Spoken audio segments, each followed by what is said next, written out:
بسم اللہ الرحمن الرحیم۔ دوستو آج بات کریں گے حضرت لال شہباز قلندر کے ایک اہم واقعے کی۔ دوستو حضرت لال شہباز قلندر رحمۃ اللہ علیہ اپنے چند ساتھیوں کے ہمراہ ملتان شہر کے باہر پہنچے تو وہاں پر ایک جنگل میں قیام کیا۔ چونکہ رمضان المبارک کا مہینہ تھا اور سب نے روزہ رکھا ہوا تھا، اس لیے طے ہوا کہ افطاری اسی جگہ پر کی جائے۔ افطاری میں کافی وقت تھا، چنانچہ آپ کے ساتھیوں میں سے کوئی پانی لینے کے لیے نکل کھڑا ہوا تو کوئی جنگل میں لکڑیاں اکٹھی کرنے کے لیے چلا گیا۔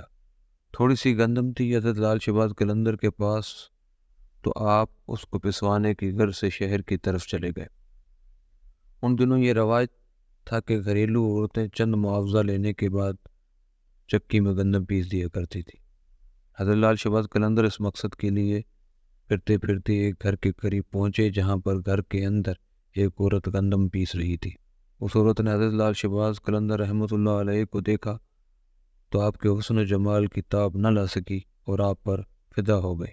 حالانکہ شادی شدہ تھی مگر پھر بھی اس کی نیت میں فتور آ گیا۔ پوری نیت سے اٹھی اور دروازے پر آ کر آپ سے پوچھا کس مقصد کے لیے کھڑے ہیں۔ آپ نے گندم اس عورت کے حوالے کر دی۔ وہ عورت گندم پیسنے لگی۔ چونکہ اس عورت کی نیت بری تھی اس لیے وہ گندم پیستے پیستے للچائی ہوئی نظروں سے حضرت لال شہباز قلندر کی طرف دیکھنے لگی۔ وہ مسکرا مسکرا کر آپ کو اپنی طرف متوجہ کرنے لگی۔ حضرت لال شہباز قلندر رحمۃ اللہ علیہ نے عورت کی طرف بالکل توجہ نہ کی اور اس سر جھکا کر اللہ رب العزت کا ذکر کرنے میں مصروف ہو گئے۔ عورت بددستور للچائی ہوئی نظروں سے آپ کی طرف دیکھ رہی تھی اور اس کی ضبط کا بندھن ٹوٹ رہا تھا۔ حضرت لال شہباز قلندر رحمۃ اللہ علیہ عورت کی اس درجہ بری نیت کو دیکھتے ہوئے اٹھے اور گندم وہیں پر چھوڑ کر گھر کے دروازے کی طرف لپکے۔ وہ عورت چونکہ بدمعاش بد کردار تھی، فوراً سمجھ گئی کہ یہ درویش ہاتھ سے نکلنے والے ہیں۔ چنانچہ اس نے آگے بڑھ کر آپ کا دامن پکڑ لیا۔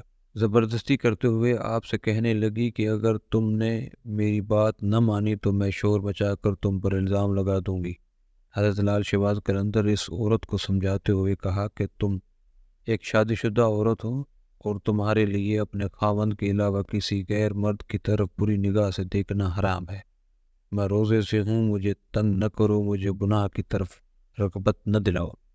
آپ ایک معصوم عزم کے ساتھ اس عورت سے بات کر رہے تھے، ایسے گناہ سے بچنے کی تلقین فرما رہے تھے، اسے صراط مستقیم سمجھا رہے تھے، لیکن اس عورت پر شیطان بری طرح غالبہ کیے ہوئے تھا۔ وہ اپنی شیطانوی ہوس میں کھوئی ہوئی تھی۔ اس نے جب یہ دیکھا کہ آپ کسی طرح بھی اس کے قابو میں نہیں آ رہے تو اس نے غصے میں آ کر چور چور کا شور مچانا شروع کر دیا۔ عورت کا شور و غل سن کر ارد گرد کے گھروں سے بہت سے لوگ دوڑے آنے اور ایک مجمع سا اکٹھا ہو گیا۔ تب عورت سے پوچھنے لگے کیا ہوا؟ وہ بتانے لگی یہ واقعہ ہوا ہے۔ چنانچہ لوگ اس عورت کی بات سن کر دونوں کو شہر کے قاضی کے پاس لے گئے تو وہاں پر قاضی نے عورت سے اصل صورتحال پوچھی تو عورت نے وہی بات بتائی جو محلے داروں کو بتا چکی تھی۔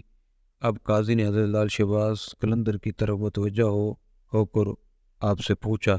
قاضی نے حضرت لال شہباز قلندر کی طرف متوجہ ہوا۔ اس نے آپ کی طرف دیکھا، اس پر ایک عجیب طرح کا رعب و دبدبہ طاری ہو گیا۔ اس نے محسوس کیا کہ یہ ضرور کوئی نیک انسان ہے۔ چہرے سے ہی آپ کی شرافت ٹپک رہی تھی، اس لیے قاضی نے بڑے مؤدبانہ انداز میں آپ سے کہا اے نیک انسان، تم پر اس عورت نے بہت بڑا الزام عائد کیا ہے، تم اس کے جواب میں کیا کہتے ہو؟ اور یہ الزام ایسا ہے تو اس کے رد میں سوائے گواہ پیش کرنے کے کوئی صورت تمہارے چھٹکارے کی نہیں۔ حضرت لال شہباز قلندر رحمۃ اللہ علیہ نے بڑے اطمینان سے تسلی سے جواب دیا اور کہا اے قاضی، عیب اور نقاص سے پاک تو صرف اللہ تعالیٰ کی ذات ہے۔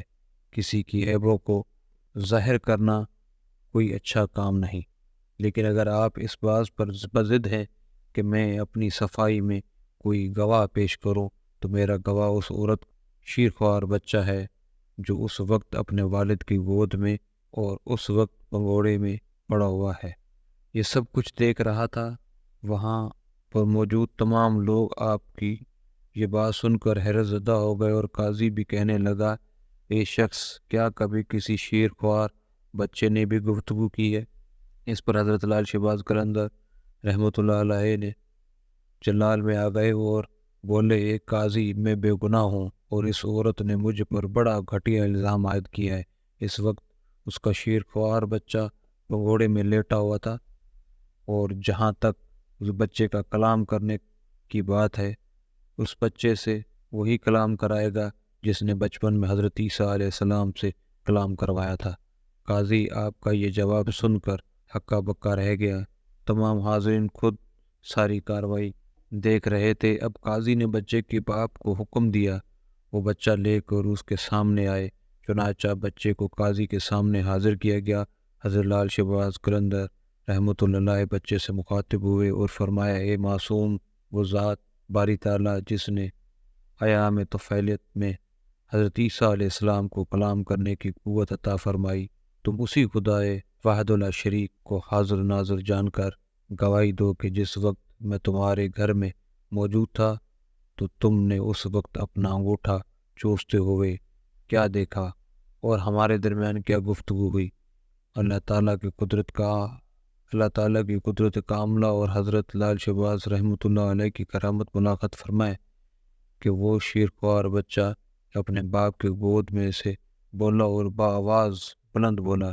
اس نے کہا، جو کچھ یہ شخص کہہ رہا ہے بالکل سچ کہہ رہا ہے۔ میری ماں جھوٹ بول رہی ہے۔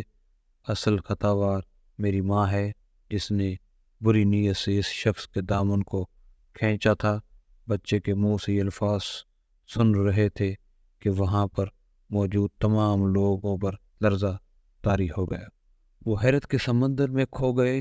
قاضی اس بات سے بہت متاثر ہوا اور اپنی جگہ سے اٹھا اور حضرت لال شہباز قلندر رحمۃ اللہ علیہ کو ہاتھوں کو بوسہ دیا اور اپنے ساتھ مسند پر بٹھایا۔ اس عورت کی آنکھوں سے اب برائی کی پٹی اتر چکی تھی۔ وہ بھی اپنے گناہ سے شرمندہ ہوئی اور اس نے آپ سے معافی مانگی۔